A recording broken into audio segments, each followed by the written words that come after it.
Austin Butler's career transition from Nickelodeon to Elvis Presley.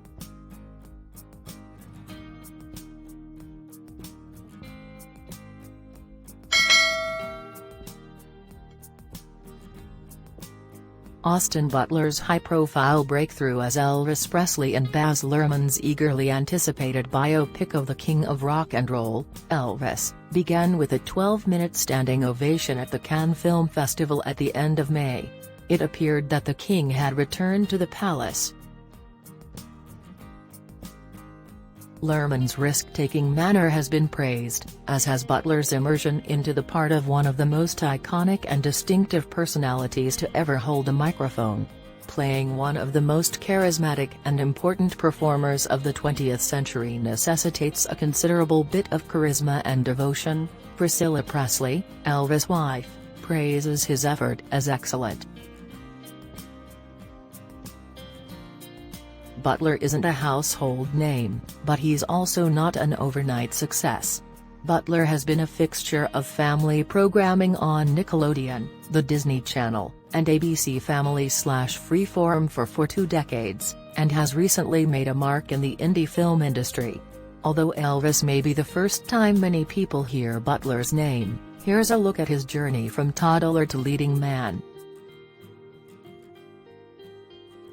California kid Butler was born in the year 1991 in Anaheim, California. Lorianne, his mother, was an esthetician, and David, his father, is a real estate dealer. Butler's upbringing was by all accounts normal, albeit a little isolated, despite his parents' divorce when he was 7 years old. He recently told GQ, "I didn't really have a passion for anything that included other people at that time. I didn't really have a passion for anything that included other people at that time." He was homeschooled as a youngster and would be again when his acting career took off, despite attending elementary school in Orange County. However, living in Anaheim provided him with one big stumbling block in his pre-K studies: Disneyland. "I remember my mother saying, rather of completing schoolwork, let's just go to Disneyland," he told the Orange County Register in 2016. "I remember my mother saying, rather of completing schoolwork, let's just go to Disneyland," but it was a trip to the Orange County Fair when Butler was 12 that changed his life forever, not Mickey Mouse's mansion. The Orange County Fair is an annual event held in Orange County. Butler was 12 years old when he was approached by a representative from a background acting management firm while touring the Orange County Fair with his stepbrother. The scout was initially interested in Butler's stepbrother, who had a mop of wild hair and a more distinctive appearance than the quiet Austin, according to Butler. "You have another son, have him audition as well," they remarked to my mother. It turned out that accompanying his stepbrother to an audition was a stroke of extraordinary luck. Butler was cast as a background character on the Nickelodeon sitcom Ned's Declassified School Survival Guide soon after, and he went on to appear in over 40 episodes as Zippy Brewster, a James K. Polk middle school student and frequent classmate of Ned. Devin Werkheiser, the show's narrator and author of the titular guide, as well as best friends Moza, Lindsay Shaw, and Cookie, Jamie Lee Kerr, Daniel Curtis Lee. Butler had very little dialogue, but the experience not only convinced him that acting was something he wanted to do full-time, but it also helped him get noticed for bigger roles at Nickelodeon. Nickelodeon's Golden Age. Butler appeared on Ned's Declassified School Survival Guide in seasons 2 and 3, during which time he stopped going to school and was homeschooled, taking acting courses, and eventually testing out of high school at the age of 15. Butler was introduced to her manager, Pat Cutler, by his co-star Lindsay Shaw, who began to represent Butler as well. His early roles were somewhat unlike Ned's. In 2007, he played Jake, the cutest boy in school, on an episode of Nickelodeon's iCarly, and in the same year, he appeared on a Disney Channel episode of Hannah Montana as the cutest boy in school. Then, in 2008, he won a recurring part as, you guessed it, the prettiest boy in school on Season 4 of Jamie Lynn Spears' Nickelodeon show Zoey 101.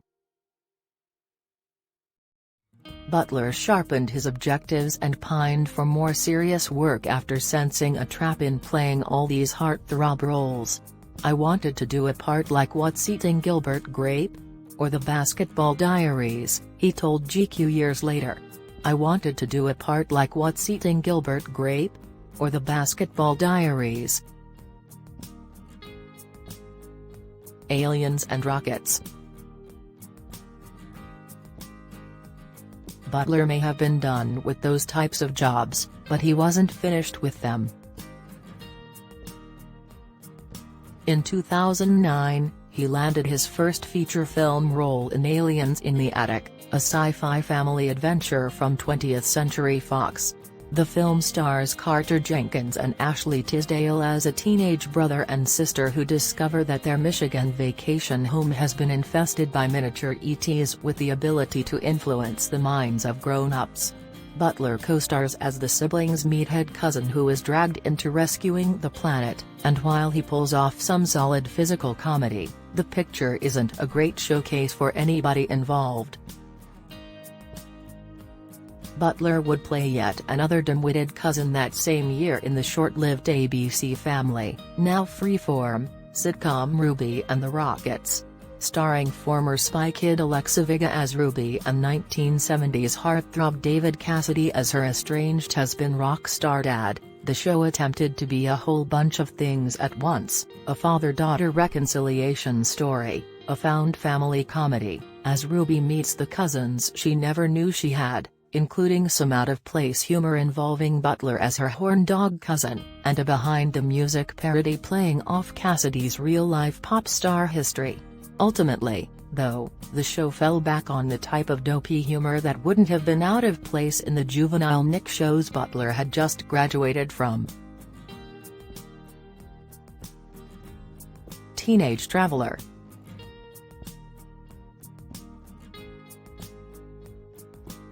Though he was given the opportunity to do a not-so-bad Matthew McConaughey impersonation on a 2010 episode of the Jonas Brothers Disney Channel series Jonas. In between guest appearances on The Wizards of Waverly Place. Sharpay's Fabulous Adventure, featuring his Aliens in the Attic co-star Tisdale, and more adult-oriented shows like CSI and Are You There, Chelsea? Butler appeared on the teen dramas Life Unexpected and Switched at Birth on a regular basis. In 2013, he landed his highest-profile role yet as Sebastian Kidd, a teenage Carrie Bradshaw's on-again, off-again boyfriend in the CW's Sex and the City prequel The Carrie Diaries. Carrie, played by Anna Sophia Robb, narrated her high school mishaps in the same way that her adult counterpart would chronicle early-aughts New York City. Butler did his hardest to cut through the poor little rich boy caricature, but a role that required more than just a pretty face remained out of reach.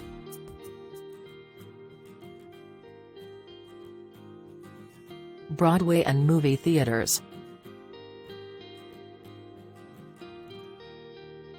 Butler's film career took off in the mid and late 2010s, when she co-starred in the 2015 independent haunted home thriller The Intruders alongside Miranda Cosgrove, who she had previously worked with on iCarly.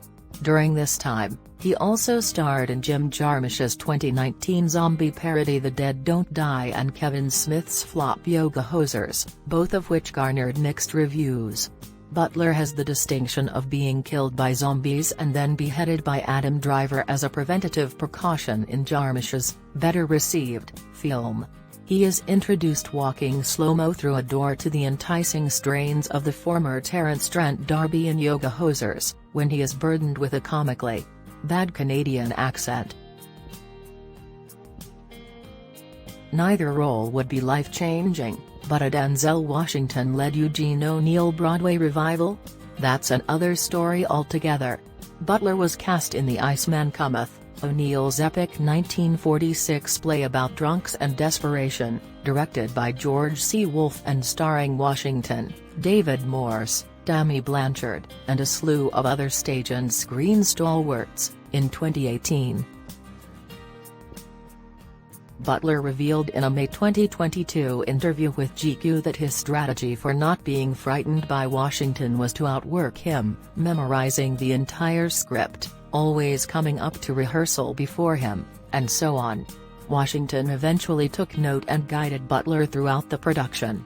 Butler remembered, "He'd start telling me comments about the scenario, and now I've got Denzel practically as an acting teacher."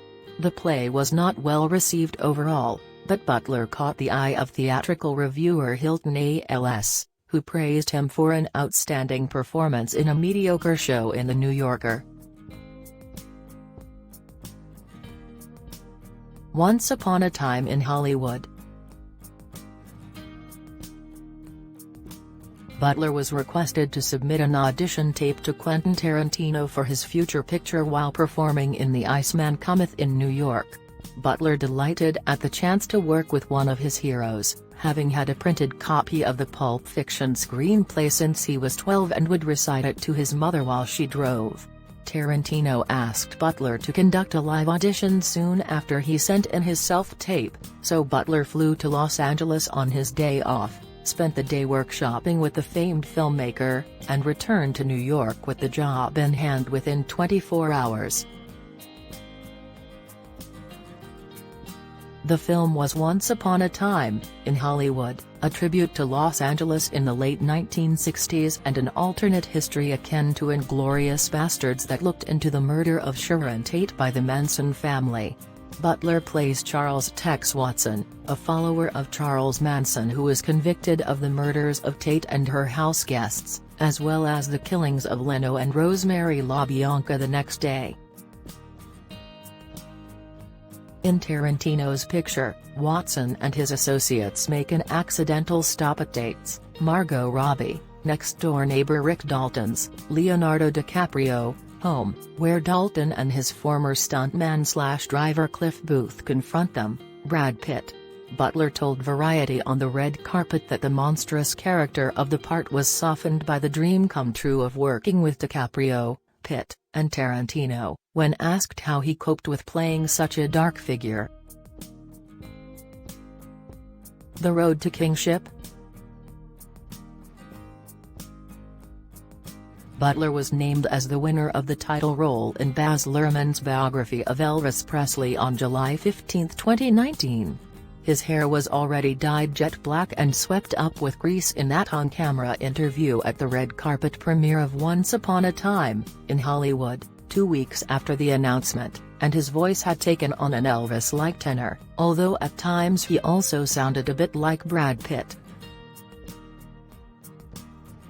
Butler would also be performing his own songs, which is unusual for performers portraying the king. This came as little surprise to long-standing fans, as he had been playing guitar and singing since iCarly and Ruby and the Rockets. Butler just replied iCarly when asked how he was preparing to play one of the most iconic pop culture icons of all time. That hard effort took the form of extensive research and preparation, digging into every aspect of the king's life and inspirations, and uncovering a heartbreaking personal connection. Both Butler and Presley lost their mothers at the age of 23. The film's production dragged on for nearly 2 years, owing in part to delays caused by co-star Tom Hanks contracting COVID-19 in early 2020. Butler's body gave out the next day after production ended in March 2021, and he spent a week bedridden due to a viral virus. Butler's labor was well worth the effort, based on the early reviews for the picture. Butler's performance is at the very least a technical marvel of imitation, even for reviewers who are hostile to Luhrmann's maximalist aesthetic. So, what's next for Austin Butler after Elvis? Butler, despite his celebrity, is a working actor at heart. as evidenced by his many years in the adolescent show trenches. Butler already has his next projects lined up, just as he booked Once Upon a Time in Hollywood while working on The Iceman Cometh and was cast as Elvis just as Once Upon a Time was about to hit theaters.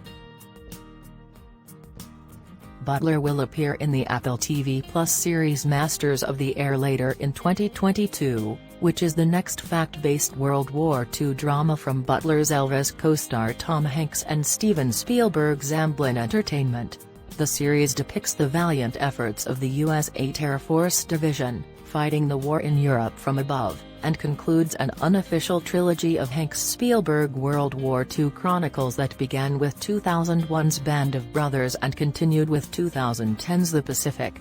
It is based on Donald L. Miller's book of the same name. Then, in 2023, Butler will don a space speedo as the evil Harkonnen warrior Phaedrotha in Denis Villeneuve's blockbuster version of Frank Herbert's Dune, starring Sting.